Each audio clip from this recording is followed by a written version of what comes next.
Ho, ho, ho! Welcome to PCMC Holiday Special 2020.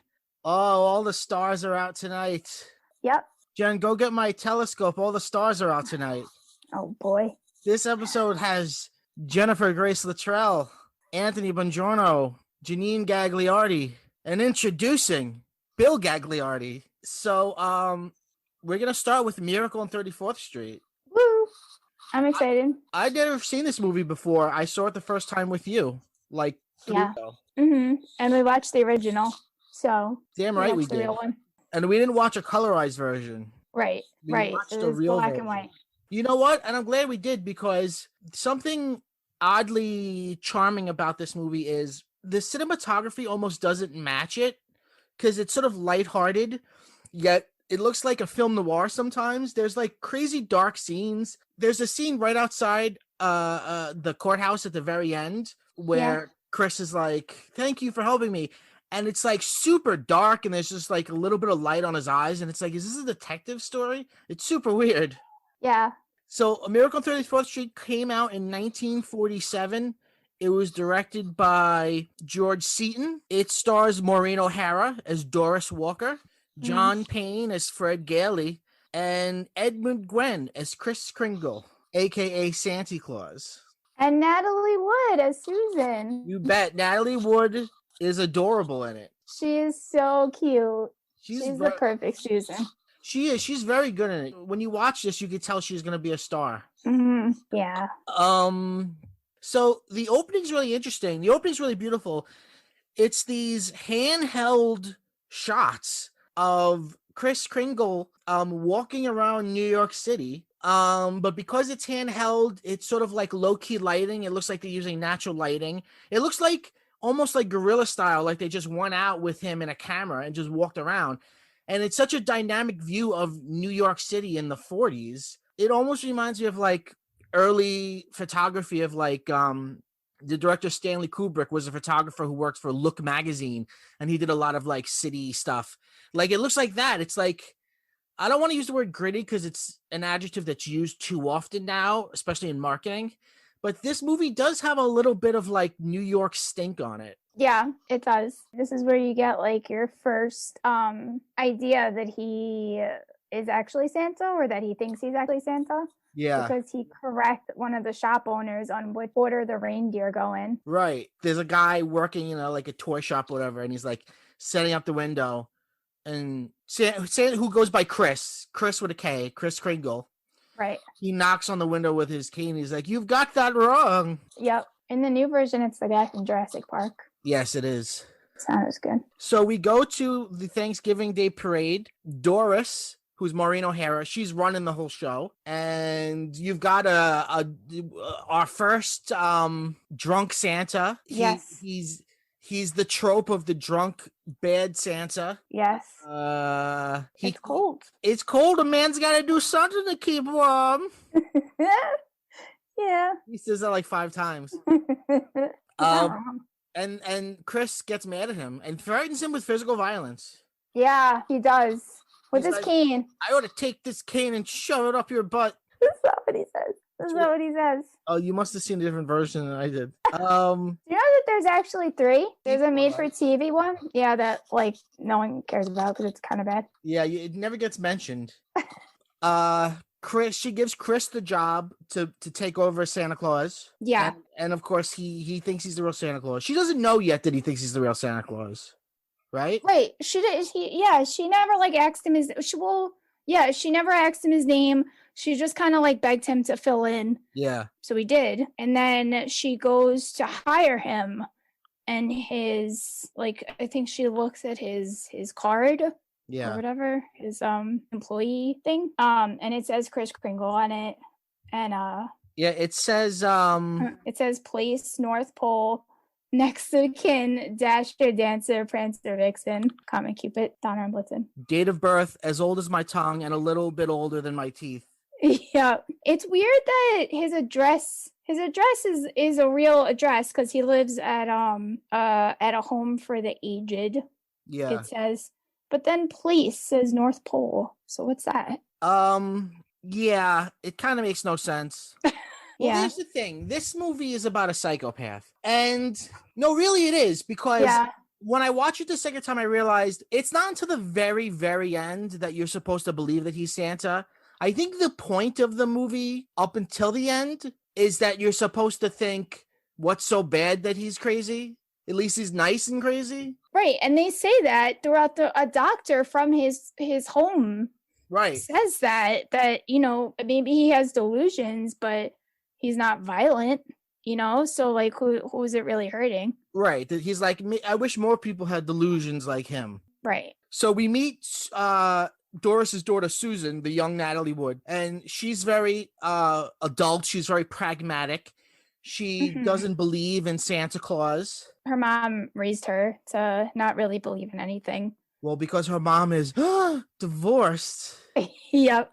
Oh no, divorced single mom with a job. Yep. And Mr. Fred Gailey, who cannot mind his own fucking business, is her next door neighbor in her amazing fucking apartment that looks over fucking the Macy's Day Parade. Yeah.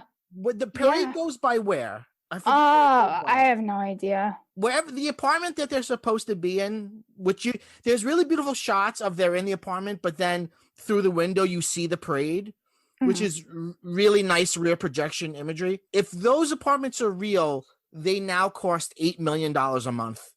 Oh yeah. To live there.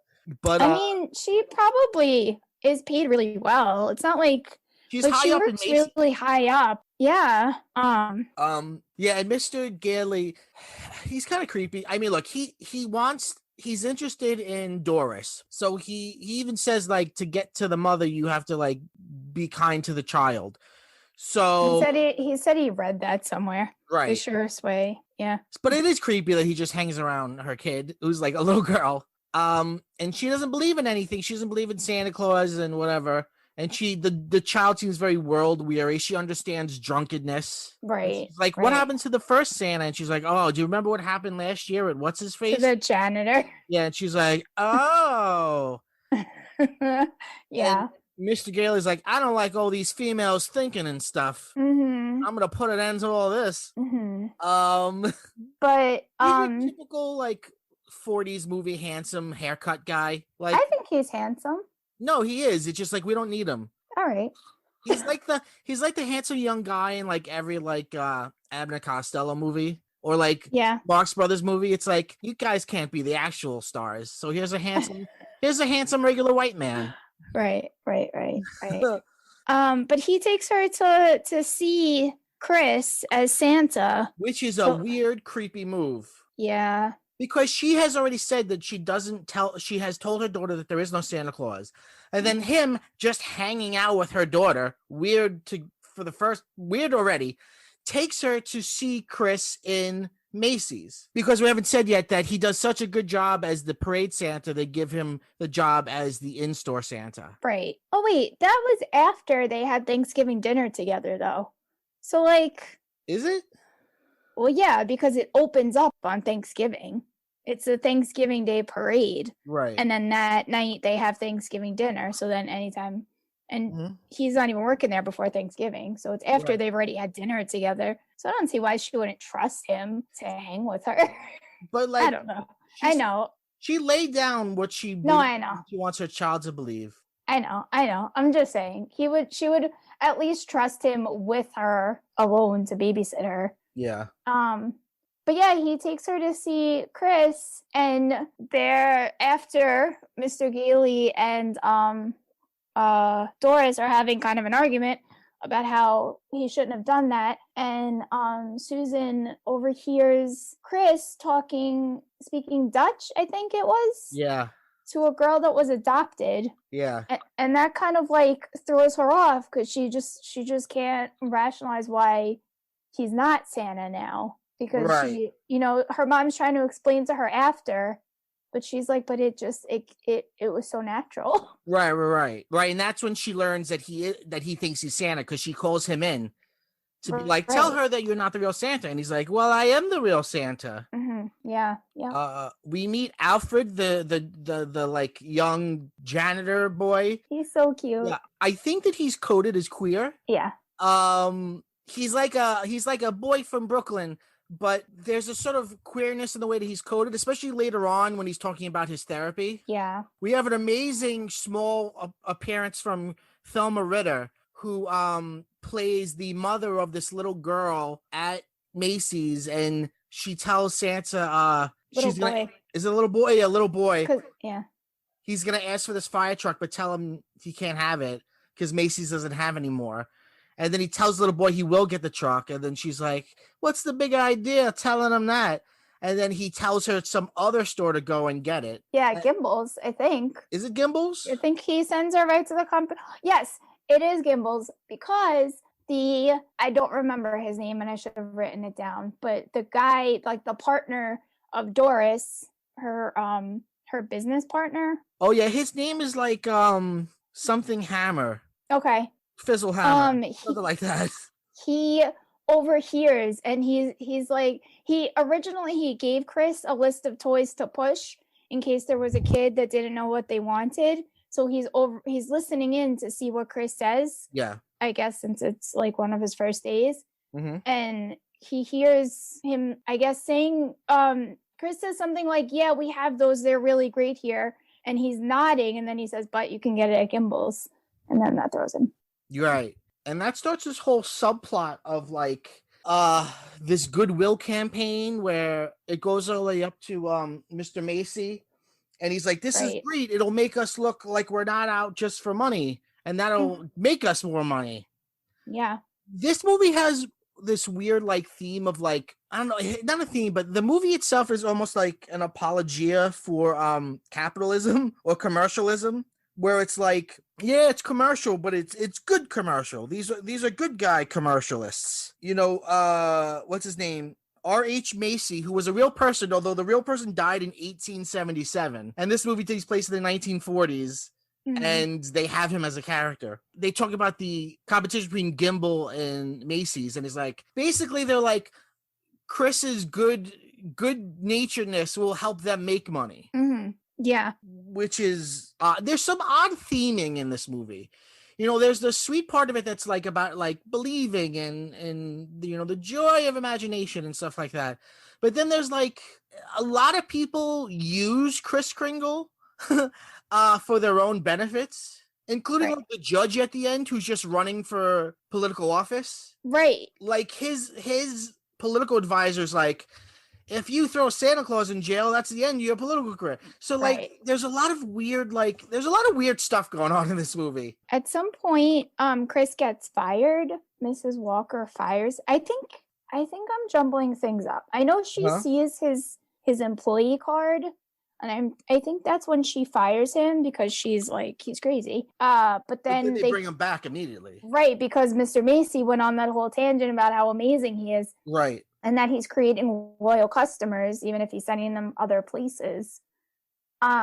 So that's when they rehire him. They decide to send him to well, he's not a psychiatrist. They call him a psychiatrist, even though he's referred to as Mr. Yeah, he's not. But they say he's not. At one point, they address that he's not licensed. Weird. Yeah. They say psychiatrist, but they don't call him doctor. They call him Mr. And then when Chris is mad at him, he's like, I have respect for real psychiatry. And you're not a real psychiatrist. Which, there's also an anti-psychiatry thing in this movie, which is a theme that also comes up in the Santa Claus with Judge Reinhold as the adoptive father, who, again, they don't let their kid believe in Santa, and that's bad. Mm-hmm. Yeah. Holy shit.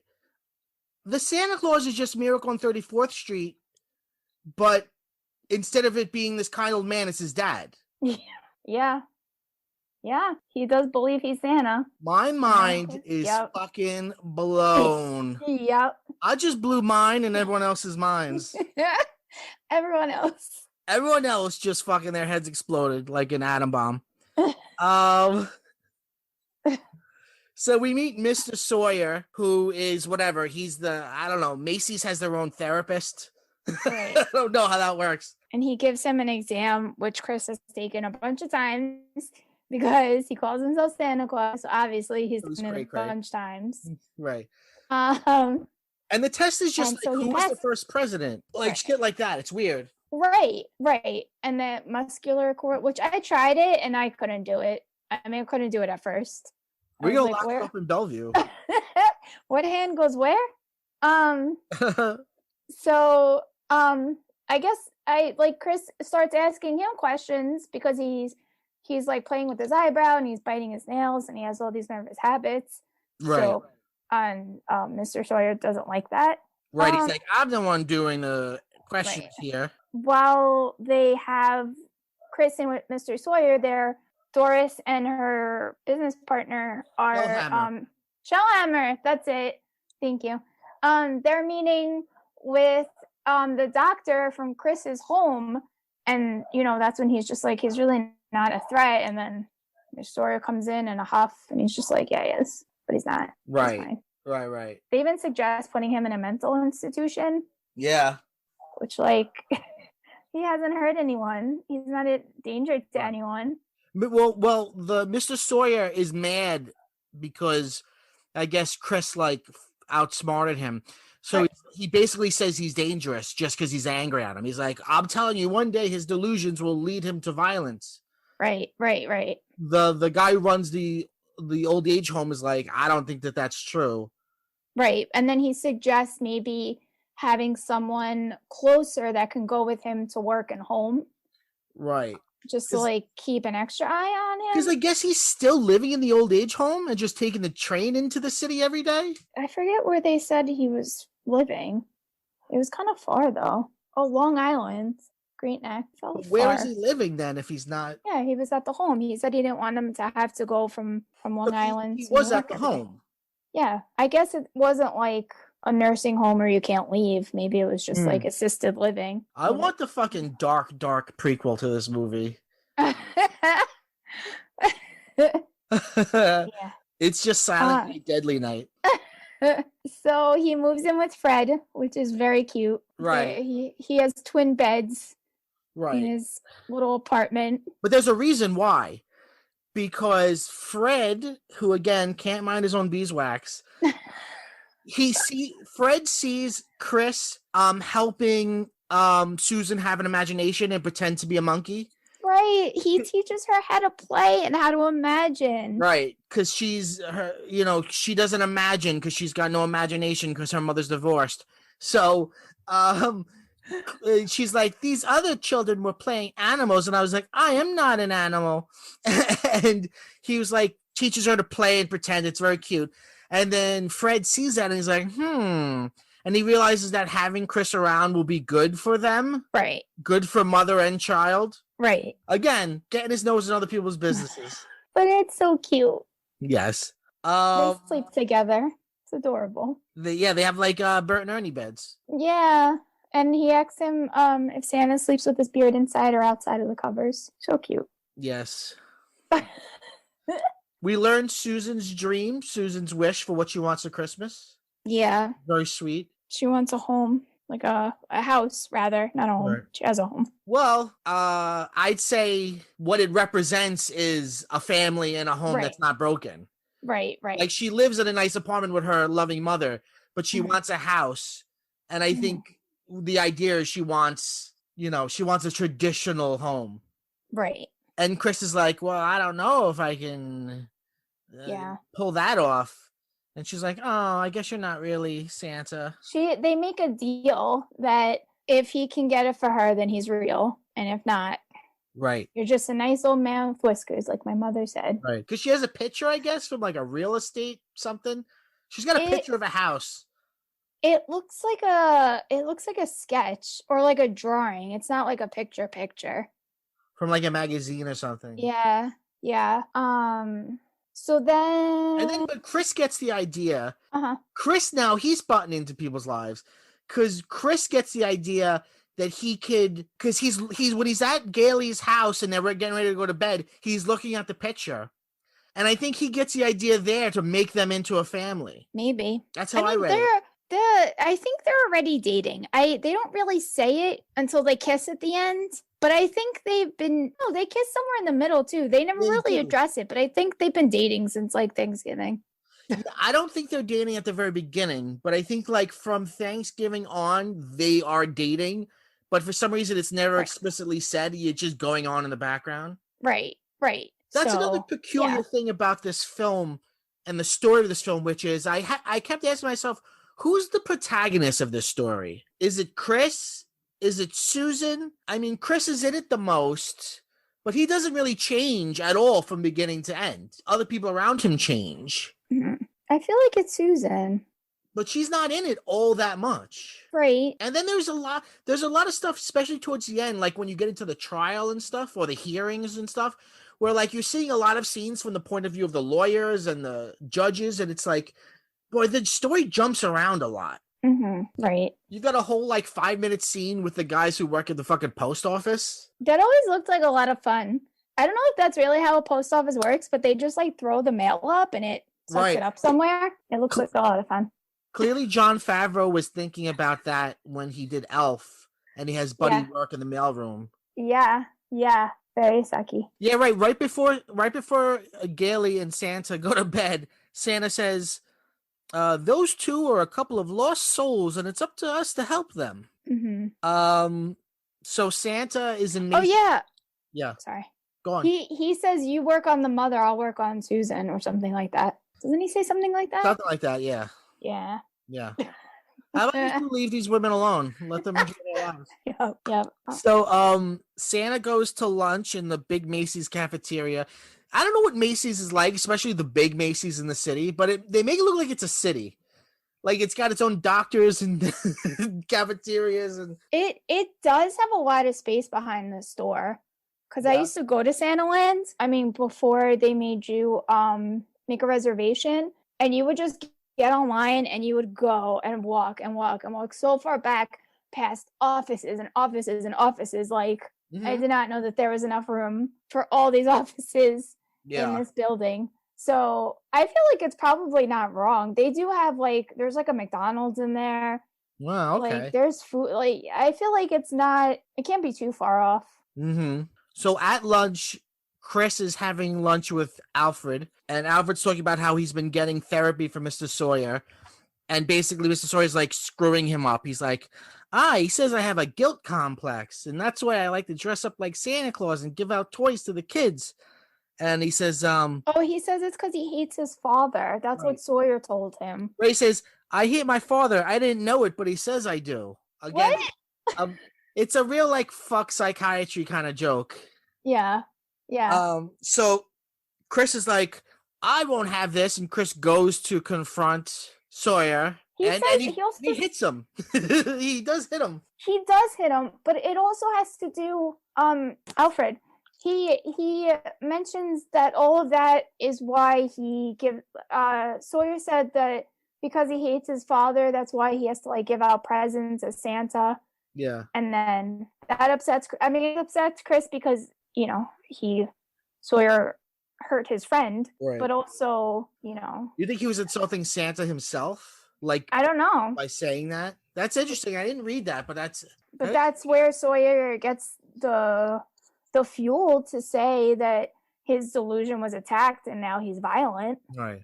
Although he plays it up. He hits him on the head. Oh no, yeah. He plays it up. He hits him on the head and he gets a bump, but then Sawyer acts like he's passed out. Right. He doesn't tell them that they were arguing before. He says he just came in and I told him that he wasn't Santa and he got crazy and angry and hit me.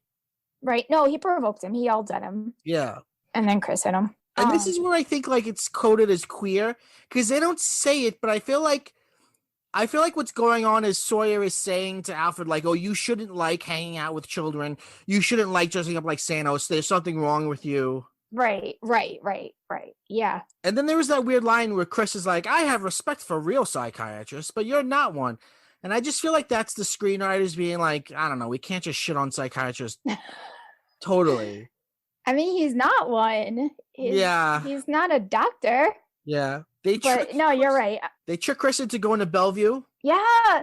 They tell him that there's a meeting with the press. Yeah. Or the mayor, I think. I mean, I guess the press would be there, but I think it's the mayor. Yeah. And they get him in the car and then they take him to Bellevue. And he sees Sawyer in the car and he realizes it's like a scene out of The Godfather. Yeah. And then he's like, does she know about this? Meaning Doris. Yeah. And like, he just, he's like, oh, it was her idea or something like that. He Or, said yes, we discussed it. He said we discussed it. Right. Which they makes didn't discuss that. Right. Ugh, he's the worst. Right. And that really makes Chris feel heartbroken. Right. So when he gets to Bellevue, he fails his the psych evaluation. He fails it on purpose because he's just giving up hope. I'm realizing now that they pull this exact same stunt in Ghostbusters 2 when they're like, hey, do you want to go see the mayor? And then you see the Ghostbusters in Bellevue. They pulled the old Kris Kringle. Yep. So now Gailey goes to see him in the booby hatch, and he's like, why? Chris says he failed the test on purpose because he figured why not just stay there if nobody believes in him. Right. Gailey's like, well, I can help get you out. I'm a lawyer. And he says that Susan and Doris were starting to believe, which I think perks up his spirits. Right.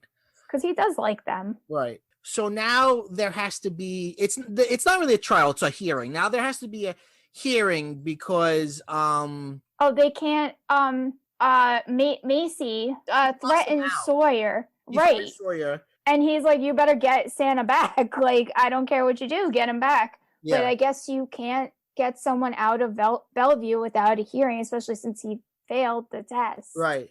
So there has to be a hearing. Right. Otherwise Sawyer would have been fired. And then he goes to Mr. Sawyer gets fired though, but later on at the trial. Right. Macy just says you're fired.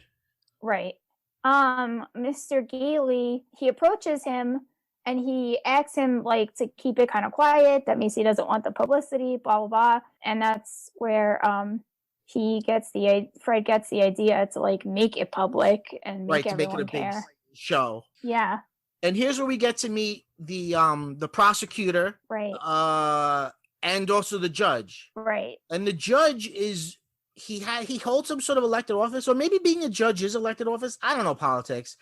But the judge is like, he has a political career, and his political advisor is William Frawley, who plays Fred from I Love Lucy. Yeah. I think he is, because he says that he's an elected official. Well, he's up for re-election, and that's why William Frawley keeps telling him, like, if you send Santa to jail, that's the end of your political career. You're gonna get no votes. Mm-hmm.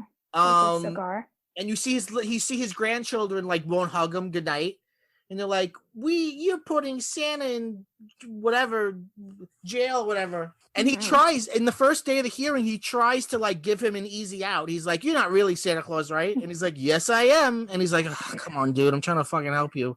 Yeah.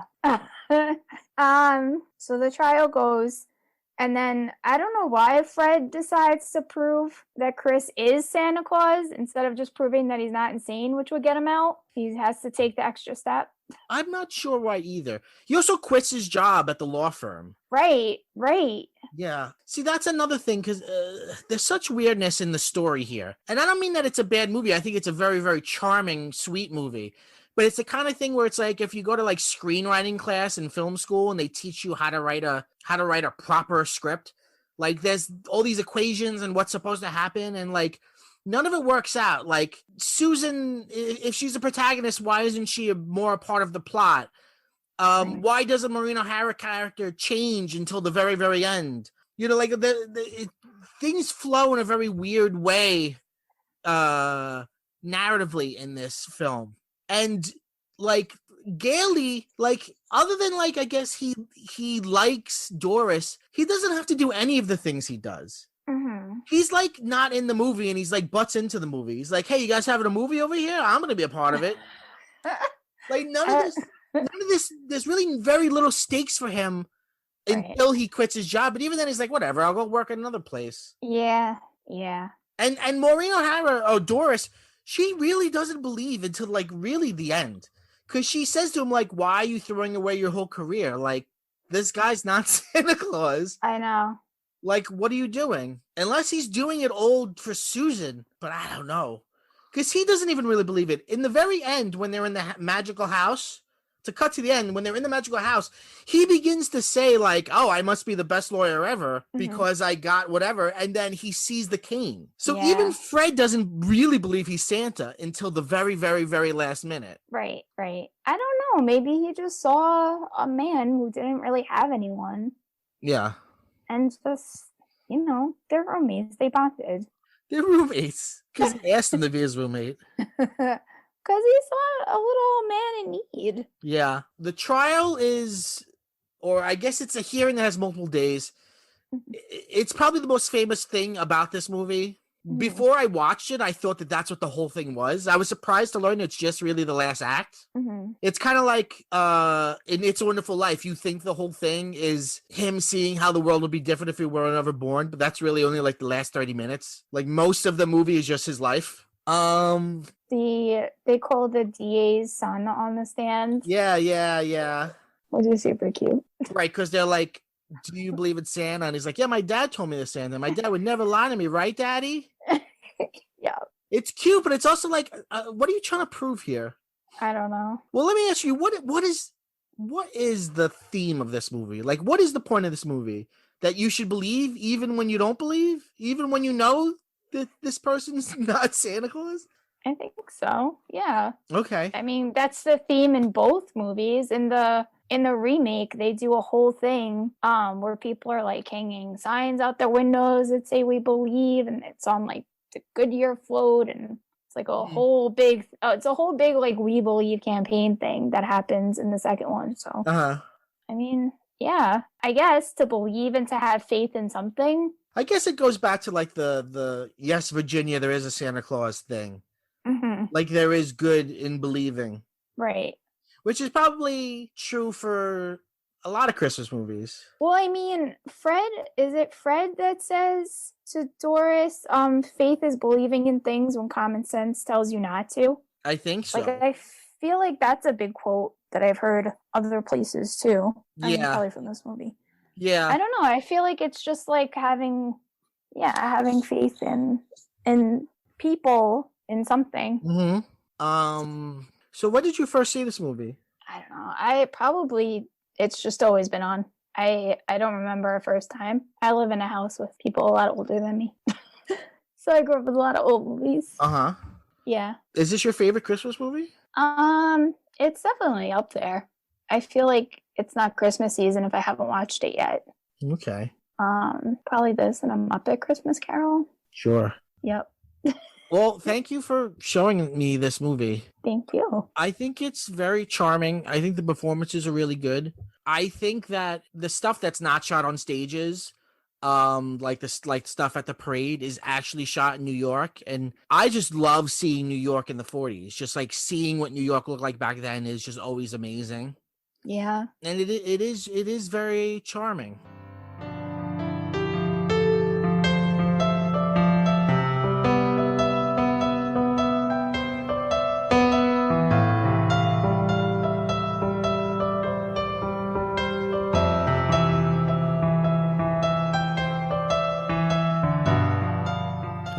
Hello. How are you? How are you? Happy holidays. Happy holidays to you as well. You had a good idea to talk about SantaLand Diaries. I had never read it before, although I had read some of David Sedaris' stuff. Oh, so you read this on my suggestion? Yeah. Oh, I didn't know that. I thought you were familiar with it already. No, I had read Me Talk Pretty One Day, and what's the one with like the chipmunk on the cover? Oh, what can I think of it? Squirrel Seeks Chipmunk. Yeah. It's a bestiary. Yeah. And I think maybe a few other little things. I read that diary thing he put out, but I never read it. I'm actually, other than Me Talk Pretty One Day, I'm under familiar with like the real oeuvre, like the real stuff he did when he was younger. Of David Sedaris. We didn't say his name yet. Yes. Wait, so you read his diaries and you still haven't read his major works? Other than Me Talk Pretty One Day. That's bold, because the diaries are like mostly boring. Yeah, I know. But we also went and saw him orate. Yes. How many times did we go? I've seen him a bunch of times. How many times did we You and go? I just saw him once. Where was that one? Connecticut somewhere. Okay. Yes. So we're talking about SantaLand Diaries by humorist David Sedaris. originally he did it on NPR. Mm-hmm. In what, 93? 92. 92. Well, December of 92, Christmas time. Right. So it's going back a long time now. Yeah, I mean that's almost 30 years, 28 years He ago. refers to the little kids all asking Santa for Ninja Turtles, and he says everybody wants those turtles. Yeah, I read it today. I read it for the first. I was actually I put together some questions. I was going to ask you when was the first time you read this, but I guess you just told me. I didn't realize that it was like for this. Yeah. But I read this for the first time in college in like 2005 for a creative writing class. Sure. We were working on memoir, and today I read it for the first time again in its entirety in a few years, and we'll get into it. But I was thinking about like how much it holds up versus what parts are dated. Right. And one of the things was like the references to toys, and then also like no mention whatsoever of cell phones. This time around, I was like, oh yeah, this was the 90s. Right. The thing that struck me, and this is not a negative thing because overall I liked the piece, but the thing that struck me was I wasn't blown away by it, whereas when you read about this, this was like one of the first big things for him. This is like sort of what put him on the sort of public map. The book version, or the what's it called? Barrel of Monkeys? He published it in Barrel Fever, which was first published book, and it's a collection of stories and essays. And he's known for being like a humorist and a memoirist more than a short story writer, and it's because his short stories aren't very good. Yeah, I don't think his fiction's great. No, actually, a friend of mine got a copy of Barrel Fever signed by him once, and on the inside he wrote like, "You can do better than this." So like he openly makes fun of this one and says that it's like his worst book. Yeah. So not this story, but the book that it was published in. Right. I don't know if Barrel Fever is dedicated to Hourglass, but the current version where I read it, which is the Holidays on Ice, which is a collection of holiday stories, that is dedicated to Hourglass, the NPR host and producer. So Barrel Fever is dedicated to his mother. Okay. Because like we were just talking NPR about, was such a big before we started recording, he was doing readings in New York, which he writes about in his diaries, that were published a couple of years ago, and he must have. We were just speculating, like somebody must have said like, "Oh, this guy's funny. Let's have him read something on NPR." He's a big reader. He's a huge reader, and I think if you listen to his later stuff compared to his earlier stuff, I think he gets better at putting inflection in things. Yeah, he's still not necessarily performing. I remember when you and me saw him at one point, the lights went out, and then the lights came back, and he kept going. Yeah, and my thinking was, if I were on stage, I would have made a joke about the lights going out, but he didn't. Right. He just went right into it. Yeah. He's a kind of strange little guy. Oh, he's definitely a strange little guy. And I think part of the way he gets away with, I think, some of his nasty is not the right word. He some of his like making fun of other people is because he himself, he makes fun of his own desires. Yeah. And his own... Oh yeah. I wrote down in my notes that he captures a lot of things that are really funny, and then things that are really disgusting about human behavior. Yeah. And then also like things that are like a mixture of both, like they're funny but also like horrible. Yeah. And he's always such an observer. Yeah. That that's kind of what makes it funny, is the fact that he has this distance from it, and he seems like, for the most part, he seems mostly fascinated by people being horrible, than he is disgusted by people being horrible. And like, even when he does his tours, his reading tours, he always has like a theme that he goes with, that when he talks to people online, he asks them all. Yeah.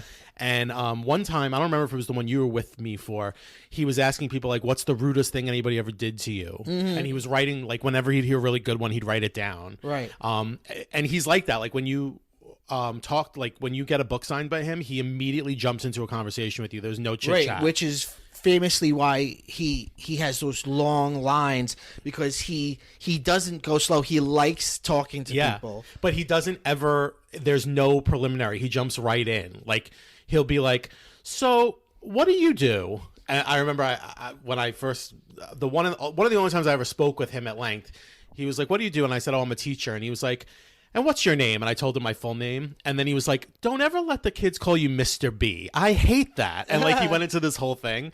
And I was just like, yes, sir, I won't. Like it was just really funny. And then he's like talking while writing something crazy in your book. Like he's just a very strange but funny guy. Right. No, and he draws little pictures in people's books too.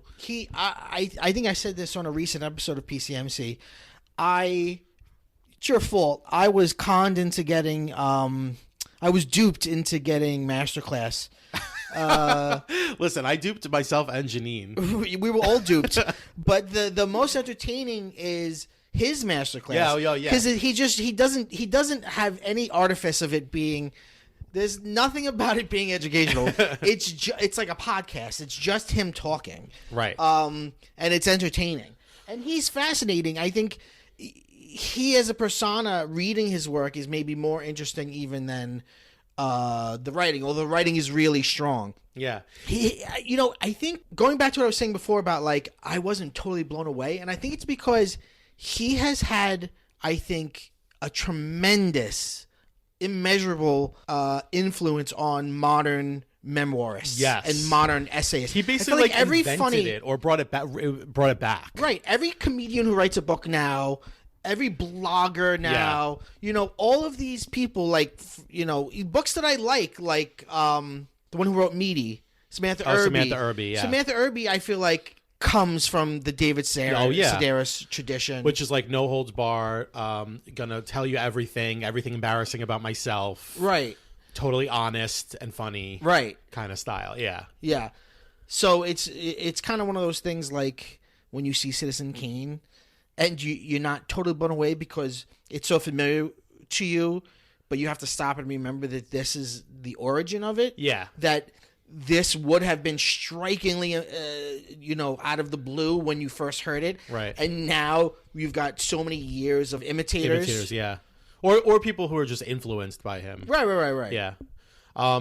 Speaking of, going back to your point about his masterclass, I don't know if you ever read, I don't remember which book or which collection it's in, but he taught writing for a very brief period of time to college students. Did you ever read that essay? I think so. And he's like, basically, like he would just have an anxiety attack every day because he'd be like, what am I going to teach these kids? And then he was like, one of the lessons he gave them was like, you really need to take up drinking and smoking. And like, what's funny about him is like, he'll say things like that and you're never quite sure if he's serious or not. Right. Because he says everything with kind of the same tone. It's so fascinating. I think he's funny without jokes. Yeah. And sometimes he makes jokes, but sometimes his jokes don't work because they're too contrived. That's why I don't think his fiction works. His fiction seems way too wacky. Yeah. Whereas he can be funny just by saying something so concise. And I think that's the thing that stands out in his writing. Yeah. Which is like, his sentence structure, just the word use, everything's so concise. There's no superfluous words anywhere. Yeah. Yeah. I highlighted some parts. Well, we haven't said yet that... oh, yeah, go ahead. Sorry. SantaLand Diaries is a memoir, a sort of episodic little memoir of him working as an elf at Macy's in SantaLand with, where he really did work. Yes. That's been proven true. Right. Although other aspects of this have been questioned recently. Yes, I'm sure he makes shit up. Which, like, who cares? Yeah, I'm not. Yeah. We'll get to that, but they now, I think I read in preparation for today's episode that like on NPR now they have to call it fiction based on their new standards. Oh, really? After, like, because we're living in a post like James Fry world where like now memoirs are fact checked like crazy. Right. Anyway, he took creative liberty with this, obviously, sure. so now they call it fiction, but it's still he really memoir. did work. He really did work there. Yeah. Right. And it's very episodic. He talks about all the elves and all the Santas and what it's like. And I can't help but think about it in terms of the other things that I'm talking about with this holiday episode of PCMC, which is Miracle on 34th Street and the pilot of The Simpsons Christmas Special, where Homer is Santa. In fact, Barney is a drunk Santa, and I realized when I was talking to Janine, that's why he's a drunk, because he's originally the archetype of drunk Santa from Miracle on 34th Street. Right, and then he's not always Santa, which is itself there's archetypical things here that are really interesting. Well, what's funny is in this one, I never thought of like the connection to Miracle on 34th Street, but it's Macy's in Herald Square, which is 34th Street. Right. It's that Macy's. Right. And I like that he says that there's one Santa Santa who thinks Santa. he's Santa. And like after you said that, I was thinking like that's like the Miracle on 34th Street Santa. Right. Like the one he's like, where do you live? And he's like, the North Pole, of course. Right. And there's nothing magical about it. Yeah, Sedaris just treats it like he's an asshole who can't be real. It's really funny. Well, it's Miracle on 34th Street is if you watch it like Fight Club, it's just being about an insane person. It's a totally different film. Oh my god, yeah. Can I say? I know this isn't the hot takes episode, but speaking of Miracle on 34th Street, one of the best remakes of all time, in my opinion. The 90s version. Yeah, I think the 90s version is really good. Have you ever seen it? No, I've not seen the 90s It's version. really good. I mean, the last time I saw it, I thought it was really good. Okay, but I think it was pretty well reviewed too. It's Elizabeth Perkins is the mother, and I don't remember who's the kid. Someone is the kid, the little girl. Is it Maura Wilson? It might be. I'm not sure, but it's really good. Okay. The only major difference is that it's not. They weren't allowed to use Macy's, so it's a fake store. Right. Yeah. But anyway. So it begins with he's looking for a job. He's living in New York. He's only 33. He at least in this, his dream is to write for One Life to Live, the soap opera, and he seems obsessed with the soap opera. He seems to want to be a writer, but also kind of want to be in show business. And he goes for an interview for UPS, and he fails because they say, why do you want to work here? And he says, I like the uniforms. And then he applies for an elf job at Macy's, and he gets it. And it's funny, he says he gets it even though he definitely failed the drug test just because he's short. Right. I'm certain that I failed my drug test. My urine has roaches and stems floating in it. He spent a long time like drifting through life. Yeah. Which he writes about in his memoir. I feel like that's, like the bulk of his early stuff was just like he didn't know what to do with his life for so long. Yeah. And this was just one odd job he had in his early 30s. It almost has a Bukowski-esque-ness to it, because Bukowski was so much about like this job and that, like it was always focused on whatever job he was doing, whatever odd job he happened to be trying to do, and that's what this is. He talks about there are different kinds of elves. When you get the job, you have to go to like elf training camp for like 2 weeks, or at least in the story you do. And then there's that really gross part where like the costume woman's like all the female elves have to wear underwear. Yeah, I'm gross. sick of scraping blood out of.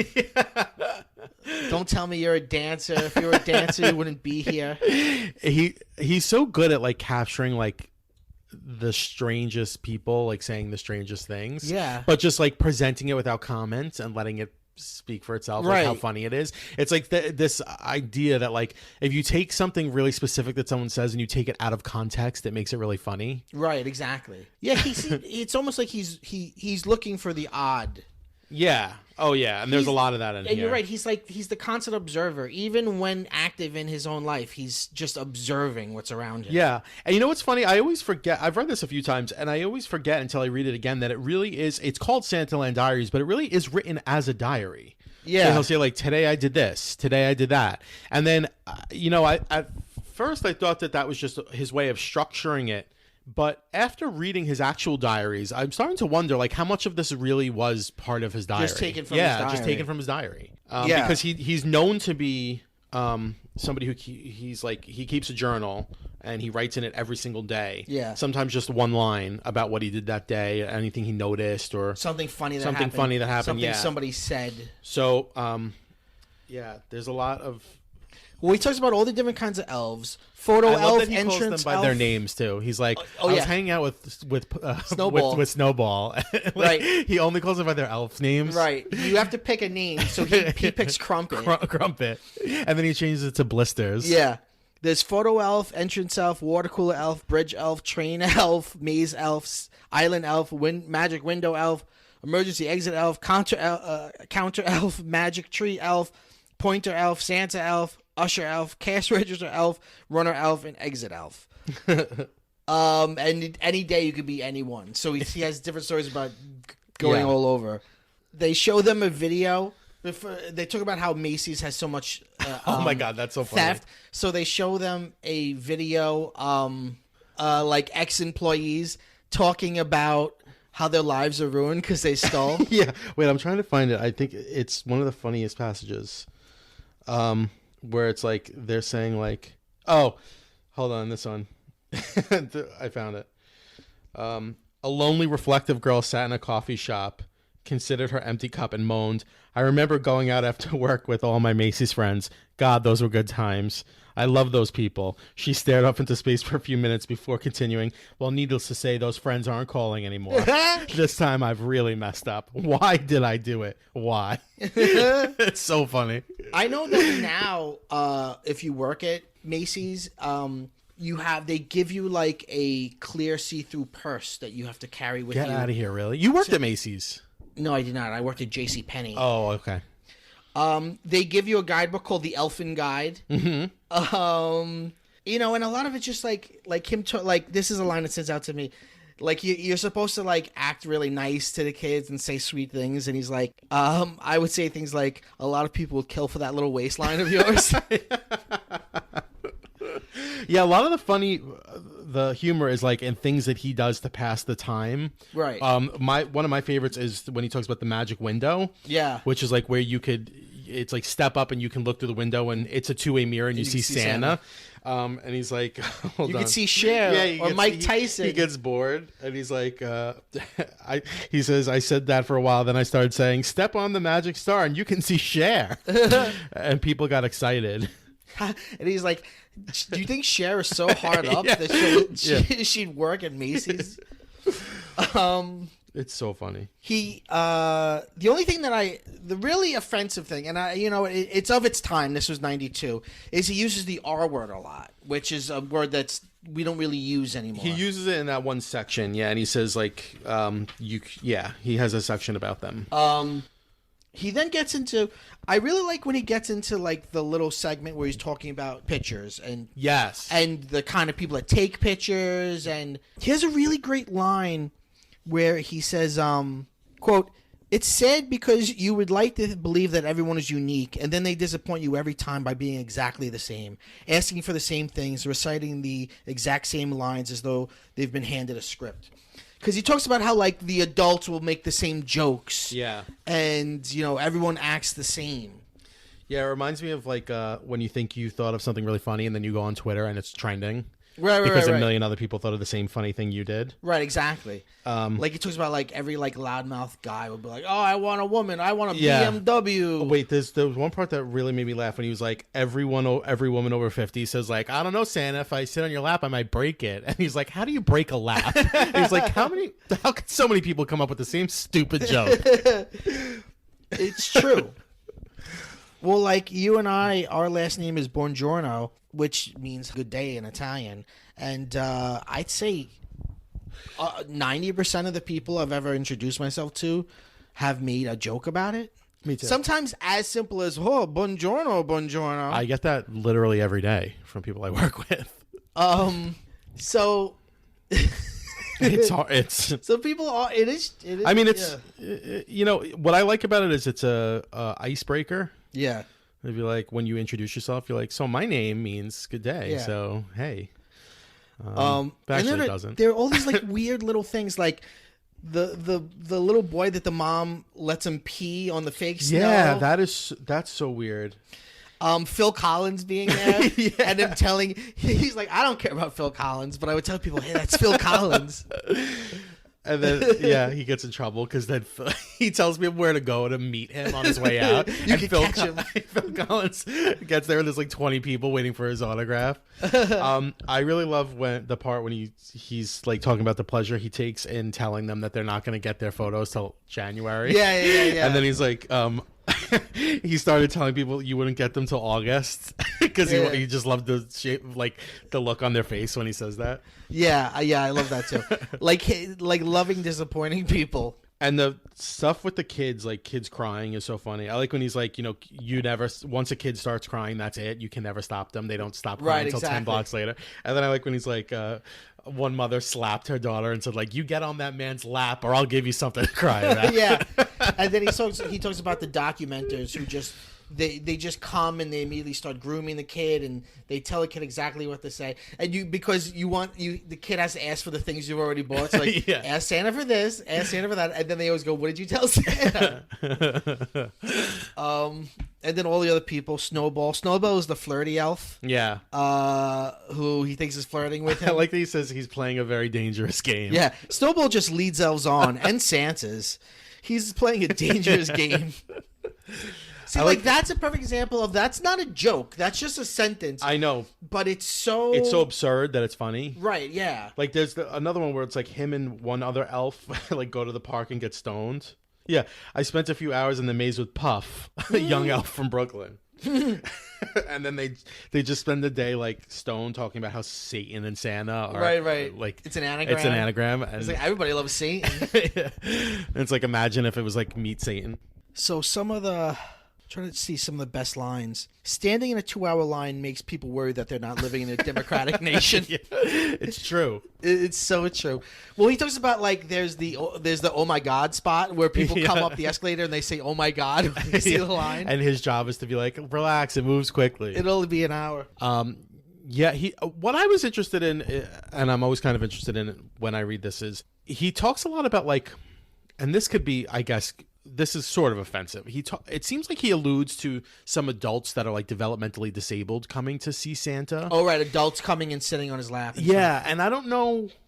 That's the one part whenever I read it, I'm like, what is he? Is he like trying to make you laugh at them? Or is he trying to just point out, pointing out like, is there something sad about it?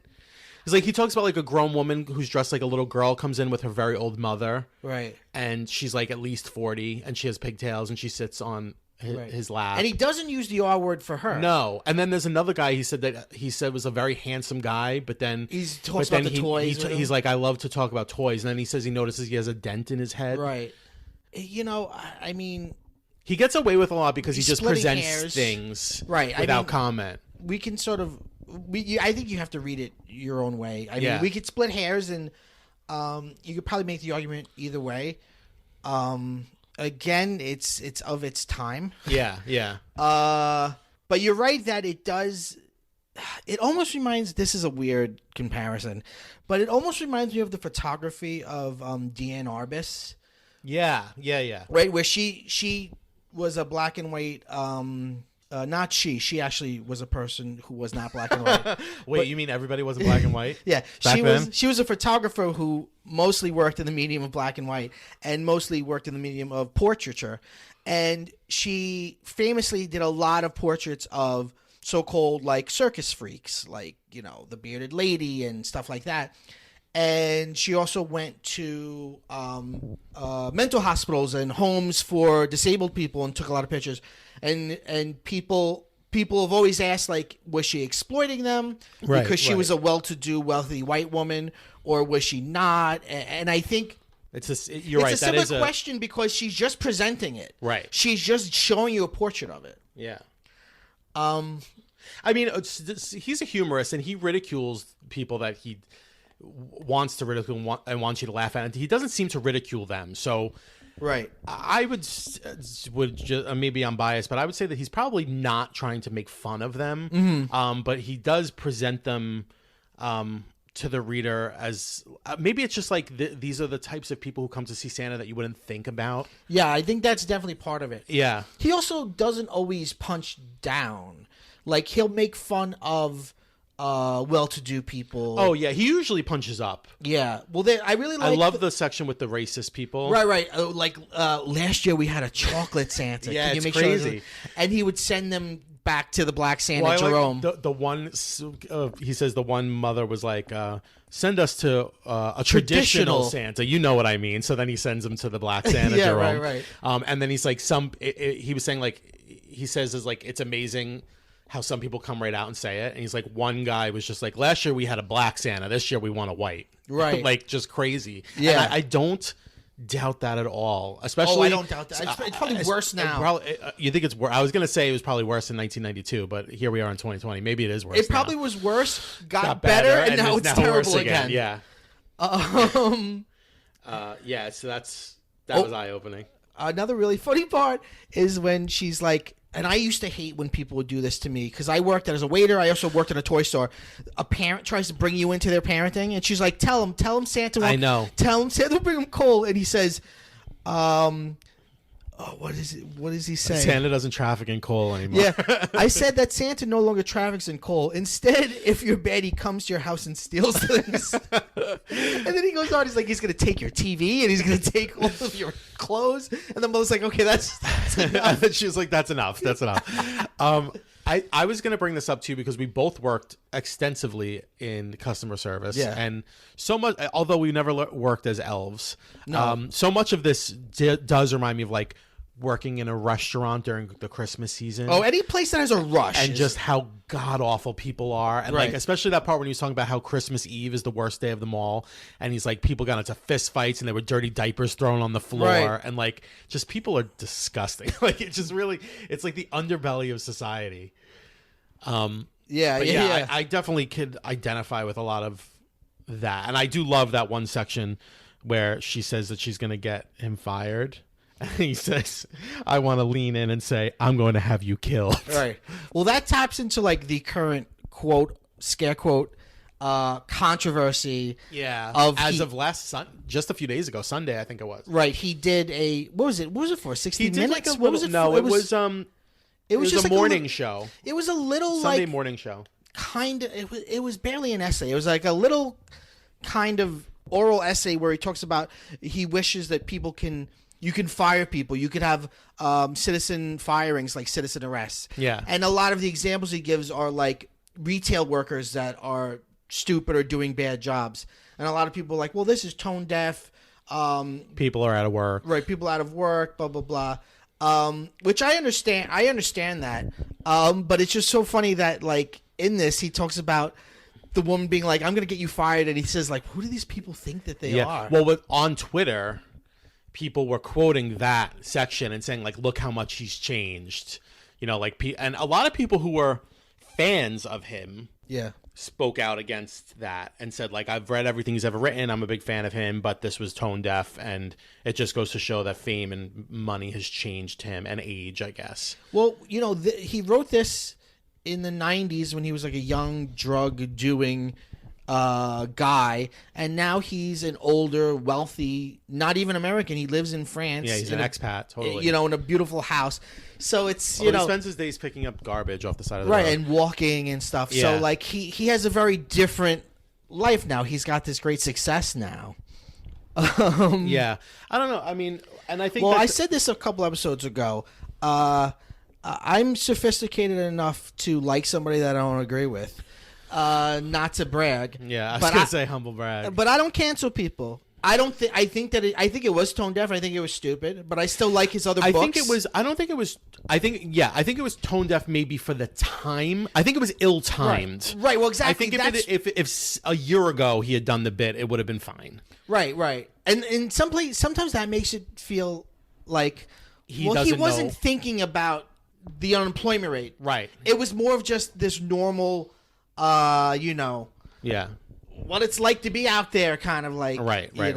But it was stupid. But Well, I mean, listen, it's like we were talking about before. Like people who make a living writing about their lives or showing their real lives, even like we talked about this with Larry David too. Like people who make things based on their own lives, whatever. Like the like catch-22 of that is like when you get successful doing that, then your life changes. Right. And then now you become successful. Right. And so you don't live that average life anymore that you were once highlighting or showcasing. Right. If you came into being, if you came to success as an observer of the average middle class life, but now you're a rich writer, you can't do it. Right. I think another example would be like someone like Howard Stern, who went from like a middle class, like he was like Long middle class Island hero guy. Yeah, and now he's just like crazy rich, and he just like, what is he going to talk about? And he's gotten, I mean, like, a lot of people I criticized took my him. private jet somewhere. Yeah, and people have criticized him for getting too elitist and liberal because he's super rich.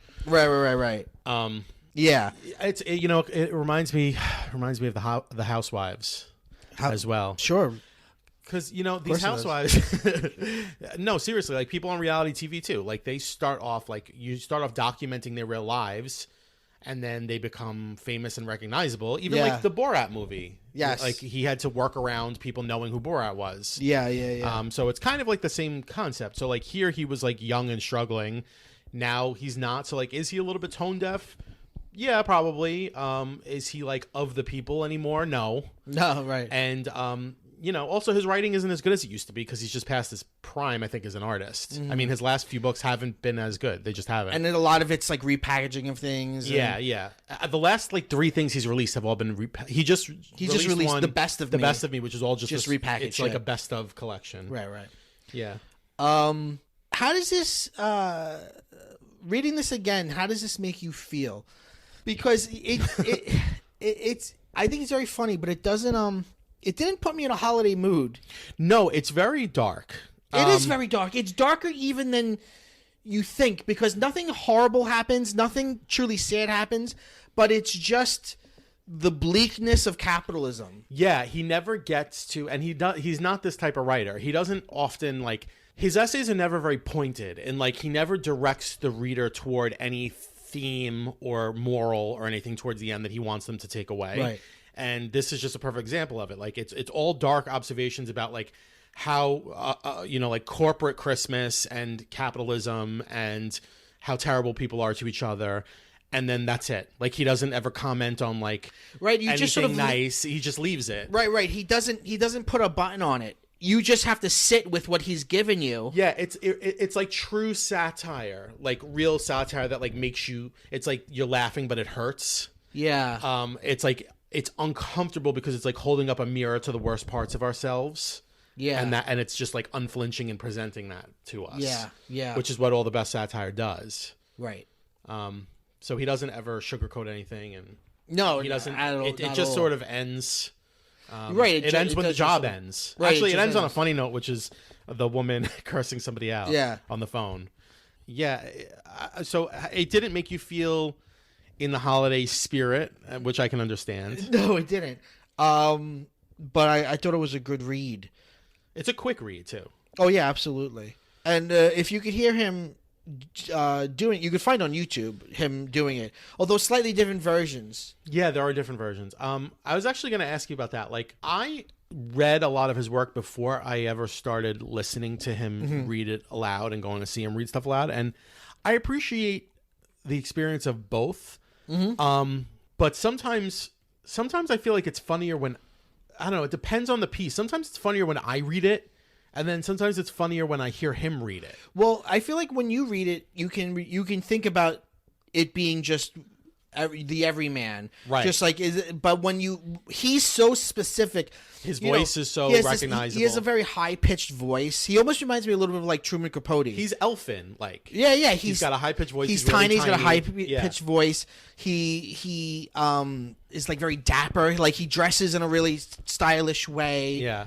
Yeah. Do you like it as much as you did when you read it as a young person? Because I think if I had read this in my 20s, I would have loved it. I was obsessed with it. I mean, I was I took lots of writing classes in college, and I was younger and idealistic and wanted to be a writer, and also like was working in retail. So like this was just so up my alley when my professor assigned it to me. And I loved it, and I always have like love for it because it reminds me of that time. Right, of course. I don't know if I had picked it up like you now, and read it for the first time, if I would love it as much as, or have as much affection for it as I do. I would have. I wish I had read it when I was working at JCPenney's.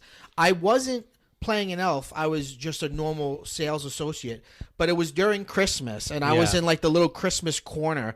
And I remember your big beef with that job was that they were pushing you really hard to make people open credit cards. Yeah.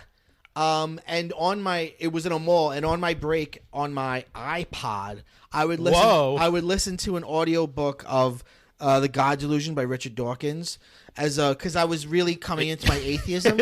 So you were really deep during this time period. The Christmas and capitalism was just like, I was hating it. So like listening to Dawkins just explain soberly why there cannot be a God, just like made me feel so much better. But I think this would have been better too to read, because at least there's humor in this. Yeah. Whereas if you read Richard Dawkins, there's very little humor there. The humor is unintentional at best. You're just angry.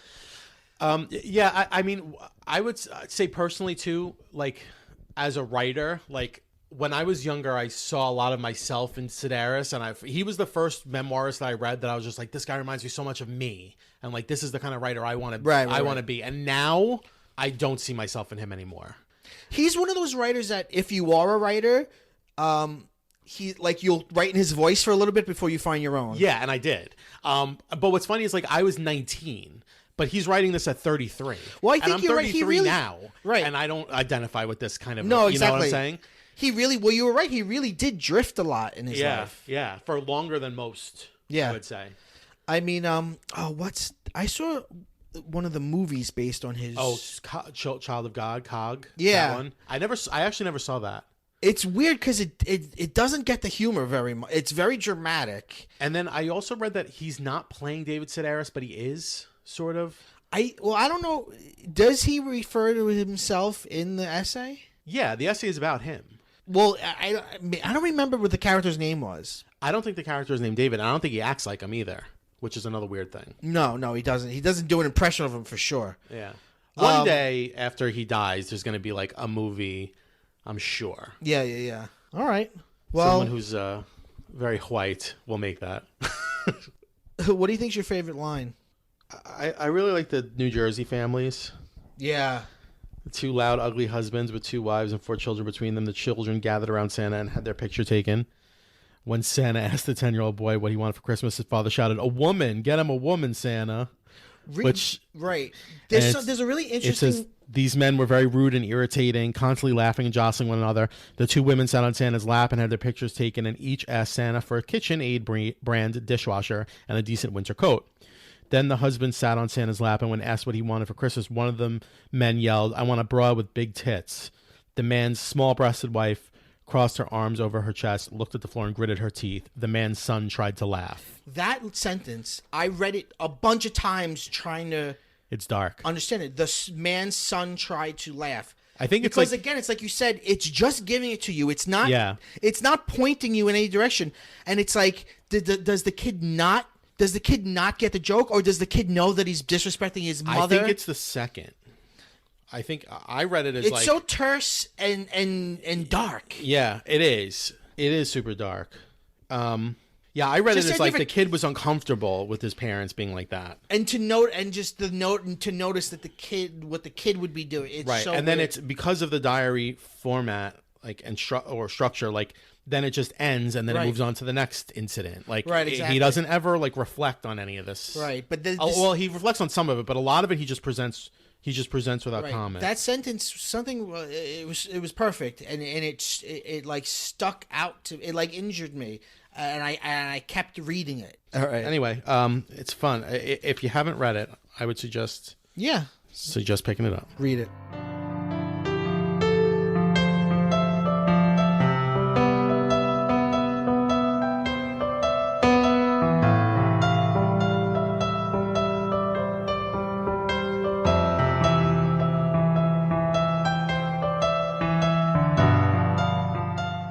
Happy holidays. Merry Christmas. Oh, my God. What has happened to you? Oh man! Ever since Fox News was honest about the election, I find myself as a Fox News viewer. What has happened to you? No, you know what? I say Happy Holidays the whole season, and then like Christmas Eve and Christmas, I say Merry Christmas. Well, because it's that day. Yeah, I think that's fair. Yeah, I'm fine with that. I'm not like one of these like taking the Christ out of Christmas people. Well, I mean, I don't want to get into it, but like I feel like what we have now is a very Christless holiday as it is. I mean, it's about Santa Claus and toys and I sent trees. you It's that very book. little. Do you remember that? I sent you that link of like why we don't celebrate Halloween. It's a book written for like parents who are, I guess, devout Christians who like don't celebrate Halloween because, quote, it's dangerous pagan beliefs. I don't remember that. Okay. Well, yeah, because you said it should be legal to kill your parents if they have this book in the house. Oh, sure, okay. That sounds like something I'd say. So, I was like, I bet this lady has a Christmas tree. Right, exactly. That's pagan. You think there were evergreen trees in Bethlehem? There were not. Speaking of evergreen trees, let's go to Evergreen Terrace. Hey. We are talking about the pilot, really, the first episode of The Simpsons, which the title on the episode says simply the Simpsons Christmas Special, but the episode, at least as it exists on Disney Plus, is called Simpsons Roasting Over an Open Fire. Right. So I get it's kind of like maybe like Treehouse. Because for the first like 10 years of Treehouse, it was just called the Halloween Special. Yeah. So this is the first episode of The Simpsons. If you don't know anything about The Simpsons, it did exist as these shorts that were these interstitial little shorts that appeared on the sketch comedy show, The Tracy Ullman Show. Although the designs are very different, much cruder. I mean, a lot of that you see here. I have to say though, I was surprised. I mean, I've seen this so many times, but I rewatched it again last night to prepare, and I was surprised at how much of what fundamentally The Simpsons is there. He's on the show. Yeah, absolutely. It's there in this one episode. Yeah, I think I expected it to seem more like a prototype, and it certainly is not what The Simpsons it is now. But a lot of the elements are there. They're right in place. There. Now, do you know why it started with a Christmas special? No. Okay. So we did the research because Bill was wondering this. And you two are really big Simpsons fans. Yes. But we didn't know this until we were preparing for this episode. So apparently the first episode is actually the last episode of the season, the first season, which is Some Enchanted Evening. That's the one with Penny Marshall, who's the babysitter. Yes. That's the first episode. And that feels more like a pilot to me. That's the first episode they produced? Yes. That was on the slate, on the schedule. That was supposed to be the first episode of the season. That's a very odd pilot, I feel. It is. Because it's got that weird, like, horror to it. It does, and it really doesn't feature the parents that much, and they're like the heart of the show. But it does feel like we're taking this on a test drive. How do they function in a longer format? Like, what's the story that we're going to use? Yeah. And the reason they didn't use it was because the animation wasn't ready. They were not happy with the animation for that episode and a handful of other episodes. And they were like, it's not finished yet. What's the next episode we have? Can we just push back the start date to December and start with this episode? And it was at the point where it was like, if we can't get a handle on the animation, because everything was so off model. Yeah. And I feel like they didn't even perfect it till like after season 2. They might scrap the whole season. Like they might scrap the whole series. But the Simpsons Christmas Special was such a big success. That really shocking in a way because it feels like a pilot to me. Because I feel like it does a really good job, like introducing each member of the Simpsons, introducing what their thing is. It feels very piloty to me, like a good pilot. There's so much exposition just in the letter that Marge is writing, right? And also, it's very fitting that like here's like little vignettes that we get from the Tracy Ullman Show, and then the pilot be the Christmas Special. It's like, oh, the full form thing is this little holiday treat, right? So, like this is a special of these characters that you kind of know just from this little thing. I really like how crude and handcrafted this episode looks and early Simpsons look. I mean, people joke about it now, but I would say that The Simpsons is almost too glossy now. Oh, absolutely it is. I like, it's also not wall-to-wall theme music. There's silence in some of these scenes, and there are silent gags. Like, there are these silent moments where, like, you just hear Maggie's pacifier, or they go outside to turn on the Christmas lights, and you hear this loud wind noise, and you get the sense that, like, the neighborhood they live in is barren and shitty. Or like I like the crudeness Homer of it. Comes out and you just hear like one light bulb like break on the house. Yeah, I like how crude it is. I really do. It begins with them at the kids have a school like Christmas pageant. We have Skinner. Mm-hmm. So Skinner's right there. There's actually a really weird. Do you see the sign outside? No. It said 3.5 stars, the Springfield Shopper. They rated the kids' Christmas pageant. That's and fun. The fact that it's 3.5 stars gives it the suggestion that there are better kids' Christmas pageants in the area. That's fun. That's fun. Homer's voice is not perfected yet. It's still a Walter Matthau impression. Yeah. Like, hi, Norman. Right, like, it's right. The weird, like, mouthful of marbles voice. Right. And it kind of changes throughout the episode. Right. I feel like towards the end, like the middle to the end, he's sort of becoming more Homer-y. Right. Like, there's a lot of unevenness in the first season. It's a lot about, I think, the energy that he brings to it. Mm-hmm. Well, he says, like, pardon my galoshes, which is, like, a weird thing that, like, he never says. Right. He's a different kind of... I mean, I think in this episode, it's like, this is a lower middle-class family. Mm-hmm. And the problems that they have are lower middle-class problems. I mean, the trope of, like, Christmas might not happens a lot in Christmas specials, but usually it's like Santa died, or like we can't see, so we need Rudolph to light the sky. This is, he didn't get his bonus, and his wife had to spend all the money that they were saving all year on Bart getting a tattoo removal in a tattoo removal place that's right next door to the tattoo place in the mall, which is perfect 80s commentary on like commercialism and stuff. And I think Homer's frustration and anger is like how shitty it is to just like be a middle class person in this shitty world that treats you like shit. Like, he became more of an asshole, or like however you want to see him. He became more like he is this standout goofy guy in this world, whereas I think in the beginning here, the world is cruel to him, and he's reacting to how cruel the world is to him. He's almost understandable in his constant frustration. Well, there's also this theory, like, he gets dumber as the seasons progress. Well, that's for sure. And I find that there's, like, he has explosive anger, I think, across the board, but I find that there's he's less more, angry like, now. Way less angry now. I find that there's just like this broiling rage, like, underneath everything. Like, always? This dissatisfaction.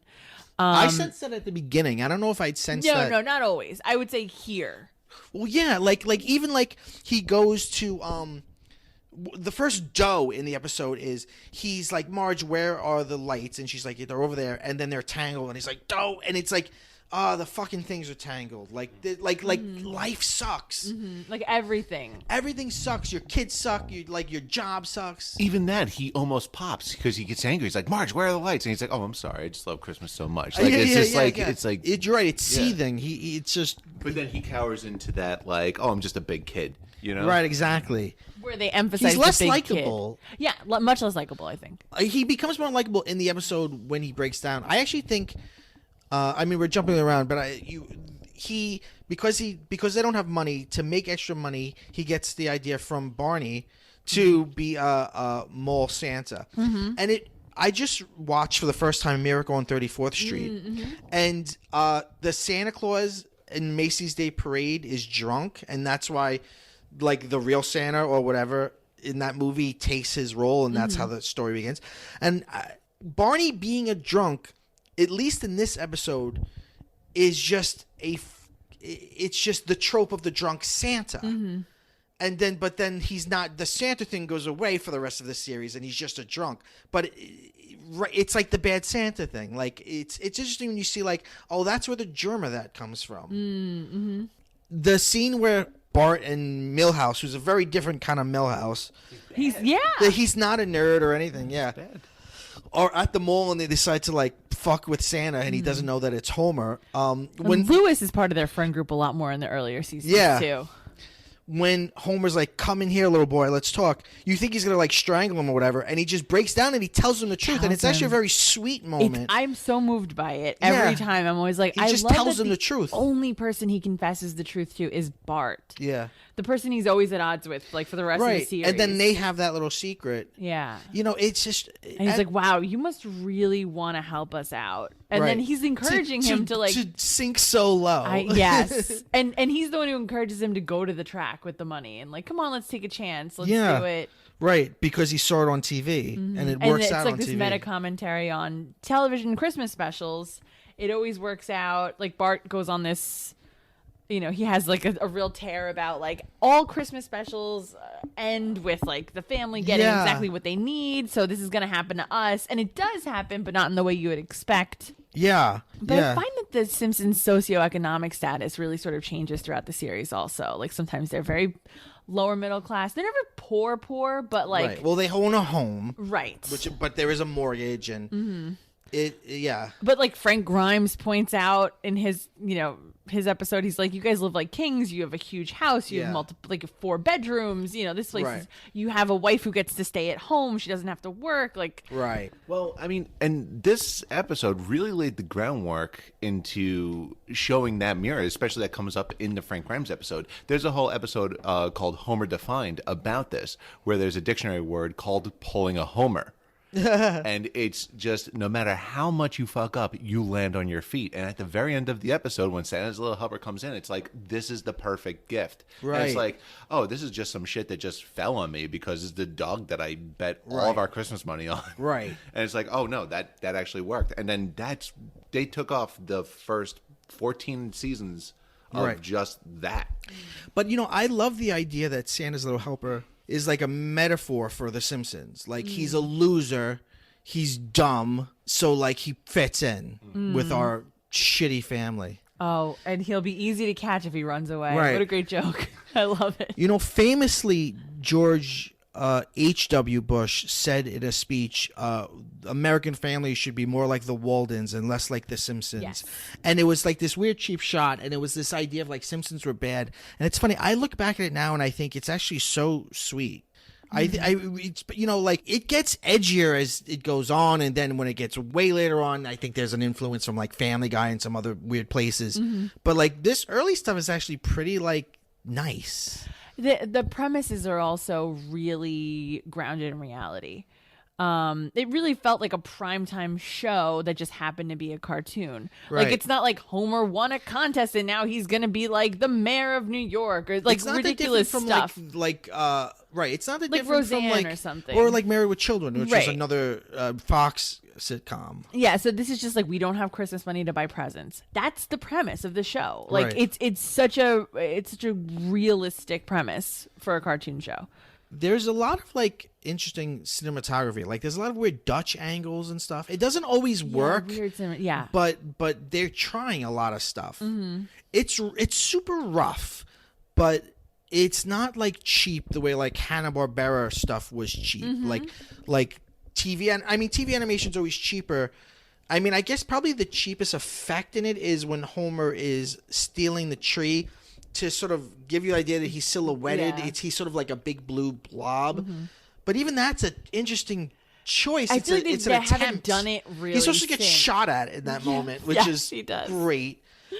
It also that sort of works out because they're impressed by the size of the tree. They're like, "Oh my god, Dad, this tree's the best tree." And then there's that funny bit where Patty's like, "Why is there a birdhouse in it?" He's like, "I thought it was an ornament." Yeah, you've got Patty and Selma. Yeah, that's Abe's there. in it. Right. Mr. Burns is in it. Moe's in it. Right. Like a lot of the Skinner's main characters. It's funny, like Skinner's like kind of illiterate. He's having a hard time. Yeah, with, like I wrote that festival, down. Right. Yeah. Like it's this weird like subtle joke where first he says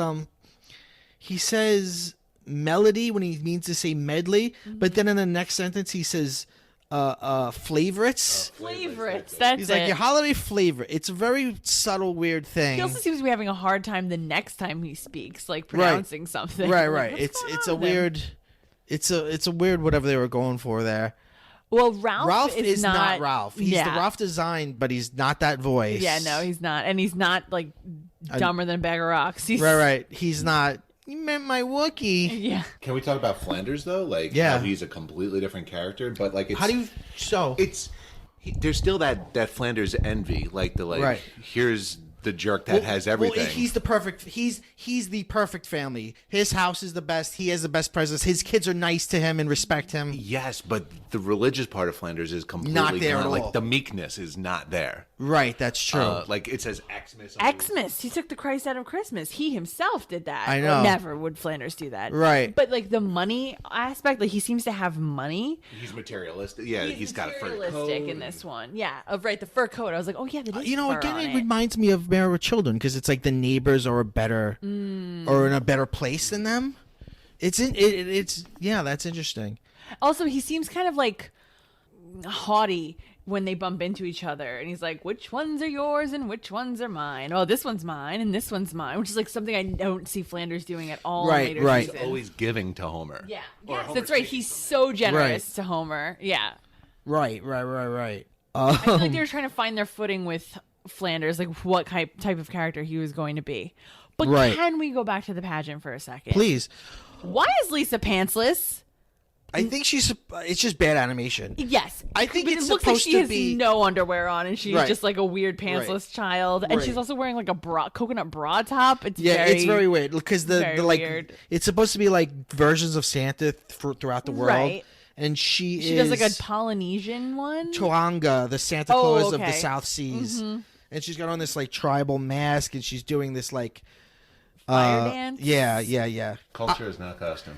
Right. The whole pageant is culture is costume, Bill. Yeah. Get on I don't know. I haven't seen enough of the shorts, and I haven't seen them lately. But I'm wondering if the her being smart thing began in the shorts or if it begins here, because She's more of a brat in the shorts. we're told by Marge's exposition when writing the letter that Lisa got straight A's, and then we have that other moment where Patty is criticizing Homer and Lisa has that profound thing where she's like, well, he's my father figure, so if you mock him in front of me, it'll have an effect on every relationship I have going forward. So like those are like the little nuggets of like Lisa's smart. And the next episode, it's really all about that. Like the follow-up episode is Bart the Genius. Right. And it's all about like how she's the smart one in the family, but he got like the perfect score on the test. Like, why did he do it and not her? Right. We're told we also have it in the pageant, Maggie's iconic outfit of like the star onesie. Oh, And we have I have looked for it. I really have, because I would love to put either kid in it. Yeah. And what else do you have? You have Marge says that Snowball 1 died this year in the letter. And Snowball 2 is like in the box of lights. Grandpa is there and he says like one thing, but he's not really a character at all yet. He's like sleeping. He's just sort of there. He reacts to And he's playing the piano at the end. yeah. He reacts to something that happens in Happy Little Elves. Which Right, and Happy Little Elves makes sense finally because it's a Christmas special. Right. It's also interesting because in the scene before, Bart says something about the Smurfs. So he name checks the Smurfs, and then clearly this is like meant to be like the Smurfs. So it's interesting. You have Patty and Selma right there. He hates them. They don't like him. Like that's perfect. Lisa's desire for a pony is Always, right there. always present. Yeah. It's always. Can't you take a hint? I know. And it is sort of this thing where, like, yes, she is really smart, but she's not worldly. Yes. She still believes in Santa. She still believes she could get a Bart pony. doesn't. Interestingly, Bart doesn't. She's Bart like, come says on, this- the only fat guy bringing presents around here, you know. Right, which is really interesting. But he doesn't say it like He doesn't there is say no it out Santa, loud. which is like really sweet and sort of protective of his younger sister. Right, and the children in the audience, presumably. It also started off something that we didn't we saw a lot of up until Barney's sobriety that Homer always follows Barney. He always is like, this guy, like, yeah, he's got a drinking problem, but it's my buddy, it's my peer, but he's got to figure it out. Like, yeah, even though he's like the single guy or whatever, but like he's always up to something. Like he's always up to like some. He's almost like a quagmire. Yeah, because right, he wins at the track, and then we see him with some lady driving off. Like he's gonna go have a fun. I don't know. I don't know if she's a sex worker or not, but whatever. No judgment. He won. Barney won what happened. But Homer, especially in the first couple of seasons, always goes to Barney for help. Like when he loses, it's very Maggie, traditional sitcom. Yeah, it's always like he feels like he's better than him, but he could always depend on him, and he always thinks that he does have good ideas. Yeah, that's really interesting. Like Mr. Plow too. Like Barney encouraged Homer to do it, but then he stole it from him. Yeah. Plow King. Oh, we've been wanting to do a project together for a while. Him and Linda Ronstadt. But also, like, he was the head of his barbershop quartet. Oh, that's true. Barney's always, like, coming out ahead, even though he's supposed to be the barfly, you know? Like, an interesting bit that sort of refers to the struggles of middle-class life or lower middle-class life is that when he gets his paycheck for being the mall Santa, it's only $13. And then the HR woman's like, well, is the rental of the costume, and then this tax and that tax. And that's, again, another one Christmas of those... Club, which is such a slap in the face because you work one day, so how are you putting it towards anything? Right. It's again, the joke of life is so hard for Homer. Life is so hard for them. Marge hides the Christmas bunny in her hair. So a very early hair gag. which is supposed to be where her bunny ears are. Right. Because that was like a throwback to Life in Hell. Which Life was in Hell, Matt there were Groening's- bunnies, right? And Matt Groening wanted her to have like bunny ears under there. Which I think you can still see in the original video game. The original video game, she gets electrocuted. You can see it in the game. Yeah. Weird. Do you think that Louise from Bob's Burgers, that's kind of a call to it? I was just about to ask the same thing. That's like an if it's a interesting reference. question. Maybe. Which I gotta say, I think it's like, this is like ground zero culture. I mean, like people say the Flintstones, but I think this really, The Simpsons is ground zero in terms of like every animated sitcom that comes after it. I just want to like just give this a shout out. It's not a it's not a Christmas thing or anything, but Bob's Burgers really just took that slice of life, kept it grounded, still for up to like what is it, 10 or 11 seasons right now? It's been gone on for a long time, and I think it's actually. Oh, I guess this is a hot take. I think it's been better for longer than The Simpsons was good. Interesting. I don't think it ever reached the heights that The Simpsons reached. It doesn't have the replay value either. Maybe not, but I think it's just been consistently good for a longer period of time than The Simpsons was. Yeah. So they go because he only made $13. He was counting on, I don't know how he was going to do it on Christmas Eve, but he was counting on the money that he made from playing Santa to buy the kids presents, and he gets nothing. So Barney's like, go to the track, and he's like, I don't know if I want to bring my kid to the track, but of course he does. Barney says you got to bet on Whirlwind. He's going to, but then he hears the announcement that one of the dogs is being replaced by Santa's little helper, and he says that's a sign.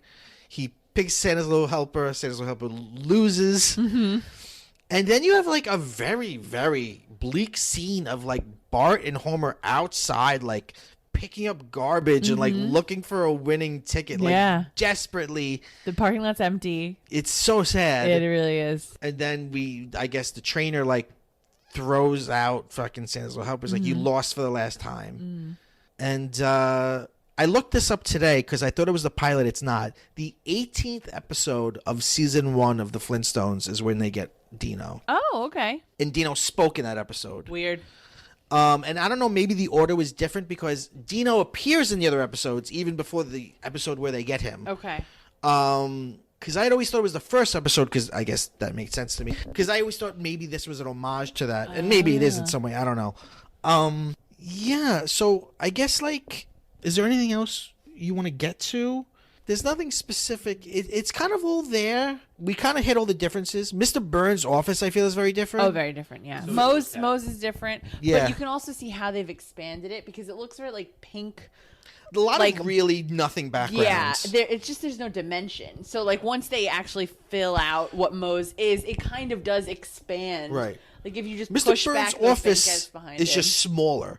Like it still has the taxidermied bear, but it's not this huge, empty, menacing space. That Homer's actually doing his job poorly, but he's doing it. Right. He walks by and he doesn't notice danger. That Yeah. By the way, isn't that such an 80s joke? Like the idea of like, oh, he works in a nuclear power plant. Like that's such an 80s. That's such specific 80s political commentary. You know? Yeah, and he's like doing his job as safety inspector poorly. Right. And they get told no bonuses and which also happens in Christmas Vacation. Right. The problem is that he doesn't get a bonus. Jelly in a Month Club. And also one other thing, the comic book guy, Jeff Albertson, is the tattoo. Is he? Yeah, it's the Kind design. of. It's See, the character design. Yeah. Wait, doesn't he also But he do also that? looks a little bit like the therapist from that early episode. Yeah, they're similar. Oh, Dr. There's a couple of like The costume is the same though as comic book guy. Oh, is that right? Yeah. Early on, you see there's a couple of like design profiles that like repeat in different weird ways. Like the hypnotist. Right, the hypnotist in Homer at the Bat. It was also the phrenologist, I think, from no. He's the Santa school teacher. Oh, that's we never talked about that. That's a really funny bit. Why is there such a Donna Dixon. guy as I love it. I love that it's a school. I love that he like sits on Homer's lap. He's like, "You're not the real Santa, Tubby." And Homer pulls his arm back like he's gonna punch the child in the face. Why, you little? I love it. and he still passes. Yes, of course. How long They're was he going in ho ho school? ho. Now repeat ho ho. Like that's part of the school. They have to know all the reindeer in case they're asked, I guess. Donna Dixon. Donna Dixon. Yeah, that's a fun bit. They pack a lot of comedy into a short little half hour. I think time-wise, I'm always confused watching this episode because like Moe's like, it's Christmas. Or they keep saying like, oh, where's the tree? It's Christmas. Then he goes out, and then like the next day it's Christmas Eve. Right. So I guess it's like the Christmas season. Right. The sisters are Christmas time of there. year. Right. How are they staying with them? Right. Because they're not from out of town. Right. But But he goes they were, and gets the tree like The night of Christmas, Right. like night before Christmas. I think that's a funny bit too. Like he keeps driving further and further, and you see cheaper and cheaper trees, and then Yeah. finally he just sneaks on the private property to steal a tree. Isn't that also a Christmas Vacation thing? Yeah. Is it? Yeah, he gets the tree from Oh, not a Christmas okay. farm. Like he just gets a tree from a forest. All right. It's been a while since I've seen that. The trees weren't big enough in that. So, yeah. I think he gets chased off, too. Like, he gets chased by dogs or something. Oh, that I don't remember. Unless I'm just mixing up the two. Interesting. But, yeah, I think that Flanders was supposed to be like Todd and Margot. He was supposed to be the yuppie. Yes. I could see that. Yes. I could see that. But again, not to defend maybe either of them. This is all very 80s. This is all very 80s kind of commentary, like the yuppie, right? The idea of like yuppies, they're scumbags. You know, they've got everything's perfect and easy for them. You see Maud, but she's not really a character. She's just there. Oh, do you see Maud? I think you see her when they light up his house. Oh, okay. Because remember, like he goes outside and his lights look like shit, and then ho ho ho ho ho ho. You have like the perfect house, Yeah. Even though it's like the same house, right? it's sort of like they represent the possibility of what Homer and his family could be. Right, Because they right. live in like this side, like a house right next door. Right. Exactly the same house, but they have such a better life. Yeah. It's like a mirror image, like Yeah. a reverse mirror or funhouse mirror, I guess. Yeah. It's really good. It's a great special. It's super strong. Yeah. They started off on like some really good footing for the rest of the season. It's got some funny bits, and like I said before, I really like the roughness of it. I like how hand drawn it looks. I like that the characters sometimes go off model. There's something that happens a lot in early Simpsons that later on they completely scrapped, which is they'll turn the top of their head but not the bottom. So there'll be this weird thing where like the jaw will still be going one way, but the top of their head will go the other way. Uh-huh.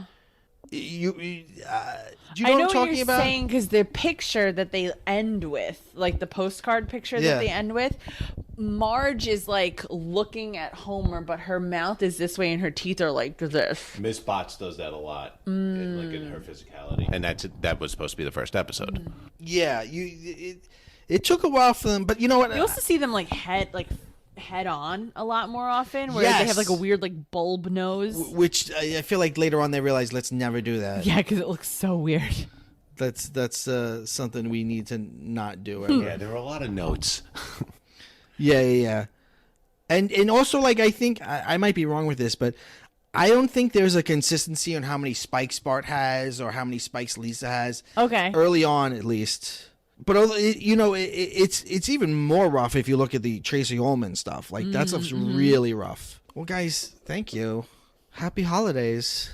Happy holidays. I hope Santa brings you Merry everything Christmas that you want. And a happy new year, please. All right. On to bigger and better things. Ho ho ho.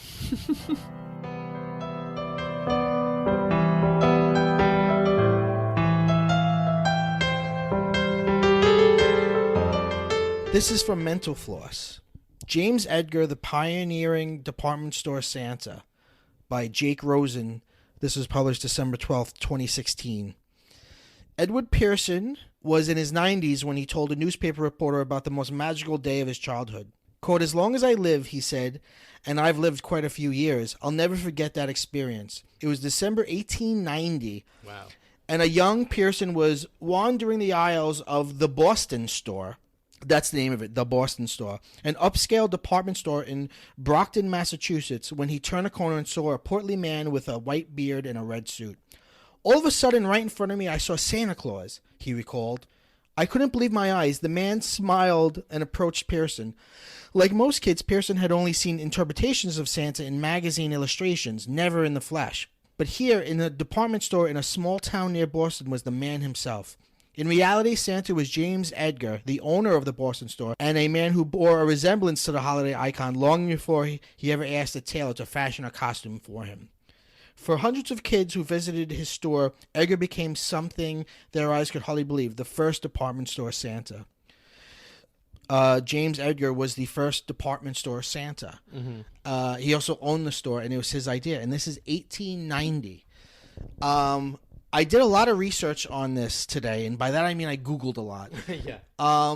It seems that almost everybody agrees that this man's story is true, that this is the first department store Santa. But the one fly in the ointment is Macy's always refutes it and says, well, we had a Santa way back in 1860. But what some have said is, yeah, but that you couldn't talk to him. That Santa just like opened the door for you. Like what we think of as a department store Santa, that's not until this guy does it in 1890. When did Macy's start the parade, the Thanksgiving Day parade? That I'm not sure. Because the Macy's, because there's a Santa there, but the Thanksgiving Day parade famously always ends with Santa, right? And I wonder if that's what they're referring to. Like we've had the Santa at the end of our parade procession. The parade started in 1924. Oh, so way after that. Yeah. So other than Macy's using vague language to be like, well, Santa's been a part of our tradition, and it's like, yeah, right. What do you mean? So this guy's department store Santa, and also what iteration of Santa? Because Santa, as we know him, has not always looked the way we know him. Right, exactly. So the sort of thing linking all of what we've talked about in this episode is department store Santas, whether it be Homer Simpson, whether it be Miracle on 34th Street, or the Santas in David Sedaris' writing. And it got me thinking about department store Santas. It's a cultural. It's one of those cultural things that I haven't stopped to think about until recently. But not only is it something that exists within department stores and malls, but it exists as an archetype within literature and media. Yeah. And also as a sort of ironic thing, the idea of like the wrong Santa, right? Yeah. In Miracle on 34th Street, it begins with the drunk Santa, who the real Santa comes and replaces. Yeah. And then there's Barney in Simpsons, and then you've got things like Bad Santa with Billy Bob Thornton. Yeah, and I'm just thinking of Elf. I was thinking of Elf, and I was also thinking of. I'm just thinking like I feel like it's a trope that in any movie where like somebody's down on their luck around Christmas or they lose their job or something, they always like get a job as a department store Santa or Elf. Right. Which I don't think it's that easy. No. It's probably not that easy. Yeah, so I wonder, do you think that this is something that's like uniquely American or no? Oh, I don't know. I can't recall any time I've seen it appear in any media outside of the United States. And I'm thinking about like this department store Santa in A Christmas Story. Right, who's also kind of mean. They're He, always kicks kind him. of mean. And there's one in Home Alone. Yes. Yeah, it is. Wow, it's a real trope. You know, could it be about like a child, about like the fantasy of childhood erupting? I think so. I think it's a lot about like children seeing behind the curtain and seeing, you know, because it's invariably the storyline is always has something to do with like the kid realizing that it's not the real Santa. Right. You know, the swept the Oscars that year. Look Who's Talking Now has that scene where Mikey screams, "You're not Santa," right? Because Kirstie Alley's working as an elf because she lost her job. Right. It's really the more I think of it, the more examples come. to Right. mind. It starts to build up. Yeah, it's these stories that are about like loss of innocence or coming of age, like A Christmas Story, is one, and then even like Home Alone. Right. I mean, you could argue that's about him gaining some independence. I'm trying to remember what happens in Home Alone. In Home Alone, he meets a Santa who's like just coming off his shift, I think. Oh, right. And he's like, or an elf. I don't remember, but he's like, tell Santa that all I want for Christmas is my family back. Right. And then he gives him like a mint. He's like, I don't have any candy canes, but I got like a Tic Tac. You want it? Right. Yeah, I think you're right, but also I think baked into that is a little bit of like capitalism or consumerism. Yeah. The idea of like it's about the buying of things. And you know, 'cause, I mean, essentially that's what it is, right? The setup now is you go and you tell Santa the things you want. Yeah. So it's all about the presents. That's why I liked to go back to the SantaLand Diaries for a second when he talks about that one Santa who was beloved because he did such a good job of disarming the parents and getting them to put down their cameras. And he never asked the kids what they wanted. Yeah. He always had them like talk about the importance of love and family and stuff. Right. That was one sweet moment in an otherwise dark kind of story. Right. He said sometimes the parents would even cry. Yeah. Well, it's like I recently rewatched The Santa Claus with Tim Allen. I'm sorry. No, you know what? I think does it hold up? Yeah, you know what? It's better as a sweet family movie than as a comedy. The beginning when he's and he's making his Tim Allen quips, it's not good. But once he starts to become Santa, it's actually pretty sweet. You know, like there's the weird end of that where his ex-wife and her new husband, who's a psychiatrist, you know about those head shrinkers. Because do you remember, like, the psychiatrist doesn't believe in telling kids that there's a Santa, and he like who's that actor? That's Judge Reinhold. I knew it was Judge Reinhold. Yeah. But at the end, I felt it. I know, but in the end, they both believe in him. Yeah, that elf. That's another thing. That's a trope of these Christmas movies. That like by the end, the adults are like, "I believe in Santa," right? And it's like, "Are you all okay?" Right. Well, like, I mean, it's sweet, but there's the obvious thing in Elf. That's how it ends. Oh yeah, that's true. Right. Even on Miracle on 34th Street, remember legally. At the end, Santa Claus, they say, well, if you send mail to him, he must exist. Right. And then the real, like, I guess, thing in that movie that answers the question if you weren't believing the whole way is the dream house. Yeah. Right? The girl gets the dream house at the end. Yeah. And then she sees this cane. Yeah. So that's fascinating, too, because built into the narrative is the stark reality of there not being a Santa and it being all about money. but then you come around to it. It's like a weird reckoning. It's like a way of reckoning with our own bullshit. Because remember in the beginning of Santa Claus, Tim Allen is a toy executive. He works for a toy company. Yeah. Right? And toys is all about, like, that's one of the things in the movies. Like, when he becomes Santa, he realizes that a lot of the toys are just like all exploitative and bullshit. Yeah. So it's interesting. So instead of like just let's believe in the magical thing, part of it is we have to go the other way. We have to believe in Santa. Right. Well, look at James Caan in Elf, right? Yeah. He's a publisher, and we see at the beginning he's like publishing a kid's book about Christmas, and like it was written by a nun, and he's like yelling at the nun. Yeah. And Amy Sedaris is in that. Yeah. Sister of David Sedaris. Yeah. She plays the secretary. Yeah, I was thinking. And he comes to believe in Buddy, right? Yeah. Like, it's all about, like, James Caan is like this tough guy who's like, this guy's crazy. Yeah. There's something about that, like, believing in Santa. It's weird because it's not, like, Santa's not like the Christmas story. Like, it's not the nativity story. Right. But it's like believing in Santa is pure, and it's like embracing your inner child. Right. One time when I used to be a substitute teacher in a Catholic school. Yeah. And we had to bring our kids to mass, and it was around Christmas time, and it was like a K-8 school. So they were mostly young children, and the priest, his whole homily was, instead of giving a speech or, whatever, he just came out. He said, "My name is Father, whatever. I'm 60 years old, and I believe in Santa Claus." And then that was it. Did he pull up a chair and sit on it backwards? Yeah, almost. He had that energy. But it was cute, and the kids clapped for him, and then that was it. That was his whole homily. Right. So it was sweet, because it was like he tailored it to the kids. If Richard Dawkins were here, he would say it's interesting. Thank God he is not. I know, thank God. What a bore. But he would say, like, isn't it interesting that we've made a value of turning your brain off? Right. Like, somehow it's good, even adults who know that they buy the fucking presents. Right. Which has always been the plot hole in the Santa Claus. Which is like, of course you know. Like you're the one who buys Like, them. Tim Allen never turns around and goes, "Kid, I buy the presents for you." Right. There's no Santa Claus. So, all right, let me ask you this question.